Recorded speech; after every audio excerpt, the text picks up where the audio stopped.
It's Friday and I'm back with another double feature Friday. I feel like it's been a while since I've done one, but it's summertime, and as much as I love watching movies, now is not the best time to be watching them because, you know, gotta get out and enjoy the nice weather. But this week I'm going to be talking about two movies that both are about haunted dresses, and those movies are Tobe Hooper's direct-to-TV movie I'm Dangerous Tonight and Peter Strickland's In Fabric. So let's get into this.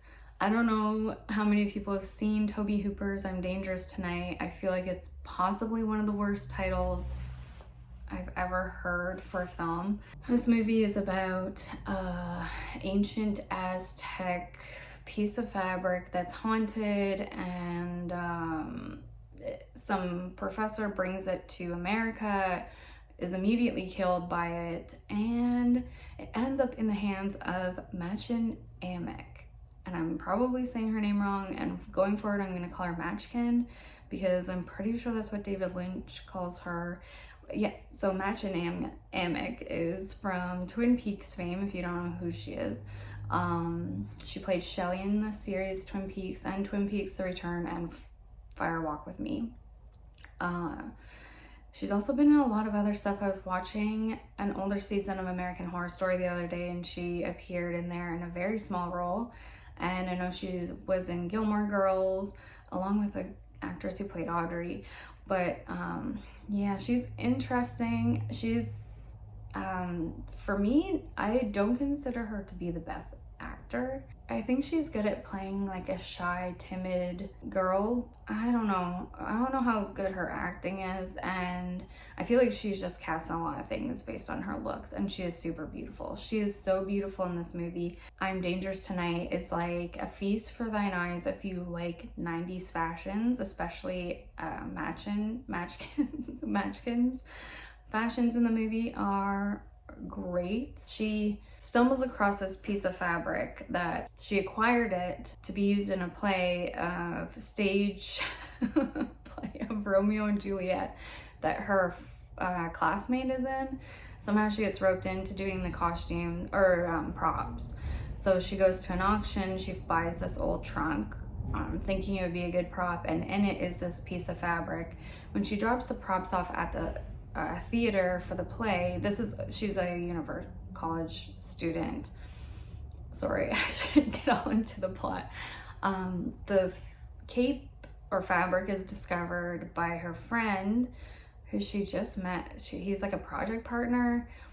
I do find this is my complaint about, I guess Tobe Hooper just directed this movie, but okay, so in this movie specifically, I do think the character relationships are very weak and unbelievable, which is kind of annoying. And if the movie was actually better overall, I think you could ignore it, but it's not a great movie. And then to have these sort of like, and I think partially because of these weak character relationships. So yeah, she drops off this trunk, and this fabric is discovered by this guy that she's a project partner with, and he puts it on to wear it as a cape while rehearsing a fencing scene, and all of a sudden he's possessed and he becomes evil and tries to kill everyone and gets really violent. And I think she is still there, so she takes the fabric, I'm pretty sure anyway. Somehow she turns it into a dress that she wears to some party, and she is taken over by like the spirit of the dress, and she shows up at this party and is like this little sex pot and seducing everyone, and everyone's like, oh my god. She's also an orphan. She's living with her evil aunt and her I don't think the cousin is evil. I really like the cousin. I think she's played by Daisy Hall. I could be getting that name wrong, and I don't remember the character's name, but the cousin I find is like such an interesting performance.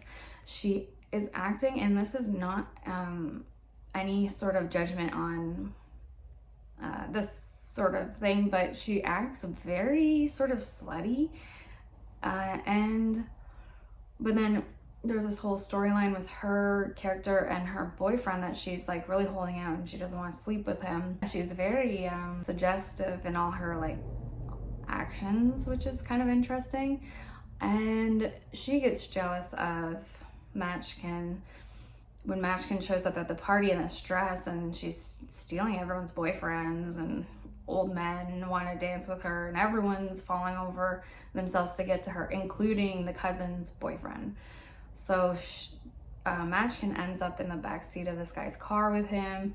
As soon as she takes the dress off, though, when they're like fooling around, she reverts back to her like innocent, virginal self and gets really embarrassed. And obviously she doesn't want to be like fooling around with her cousin's boyfriend, so she runs away. And yeah, it's really interesting. So later in the movie, the cousin steals the dress or borrows the dress to wear because Matchkin looks so good in it. And then she gets into some trouble. She ends up killing her boyfriend. And then she herself tries to kill Matchkin and her little project partner friend by running them over. But instead, she drives her truck off the road and gets in a huge fiery accident and dies. And this is where I think the movie, for me, it just stops being good. Because up until that point, it was really fun and I liked the dynamics. There's also the mom, who I thought was played by Morgan Fairchild, and I was super excited, but it's not Morgan Fairchild. It's another sort of, she wasn't a good actor either. I hate to say it, but she was in other stuff probably in the 80s and 90s. Yeah, so there's some all right kills. I think mostly just the boyfriend is the best kill.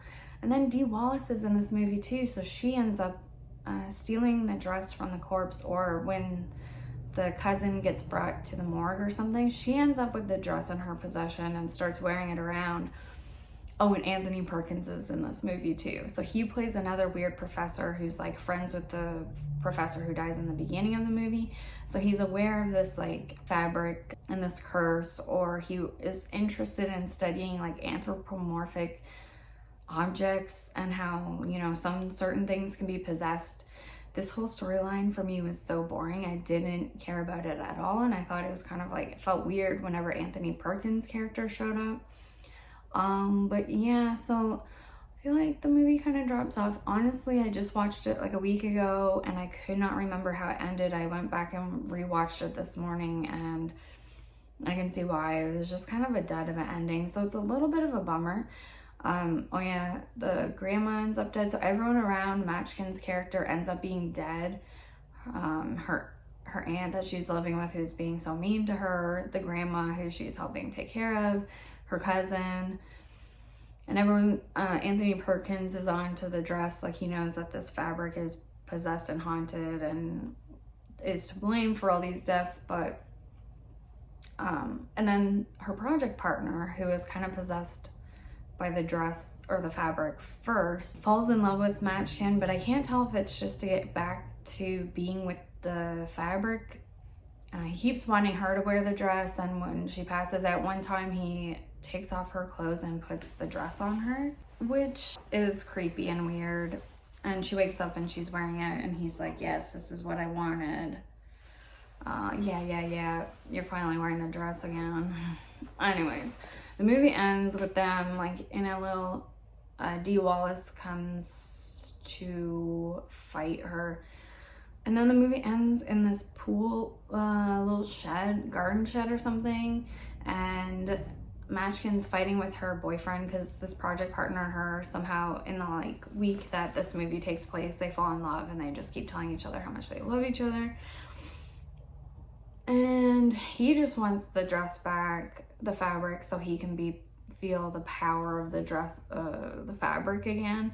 And she wants to destroy it, so they're fighting. And she's just like, I love you, why would you do this? And then he comes to his senses and stabs the dress with the kitchen knife. And then the police shows up, so there's this bumbling, cigar-smoking policeman. Feels like a giallo trope of a policeman. Sometimes they always have to have like a funny character trait.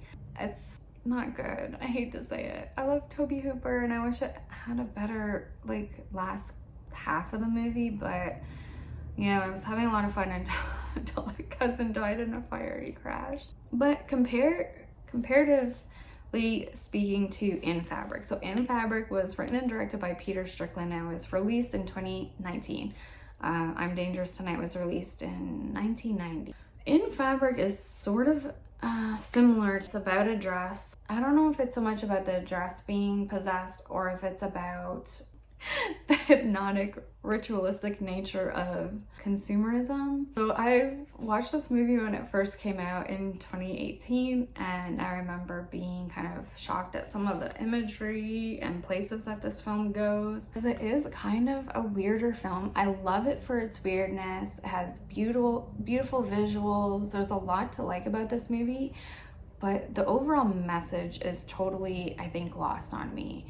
Either it's too smart for me, whatever they're trying to say in this film, or it's actually not even sure itself what it's trying to say. The movie starts off following the character played by Marianne St. Baptiste, I think. I'm probably getting her name wrong.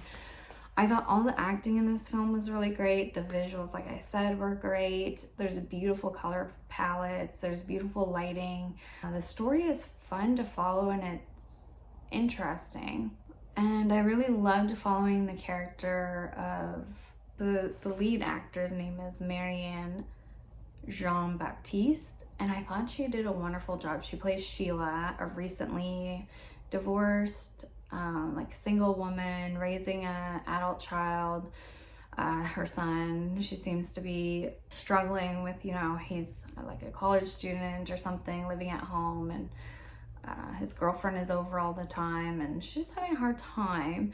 So she starts sort of looking into dating services. So this movie is sort of ambiguous in terms of when it's set. It's very otherworldly. I think almost it's like called a fantasy, maybe horror fantasy. I feel like it even fantasy is a good way to describe it. It's kind of a thriller. I would say it's a little light on the horror.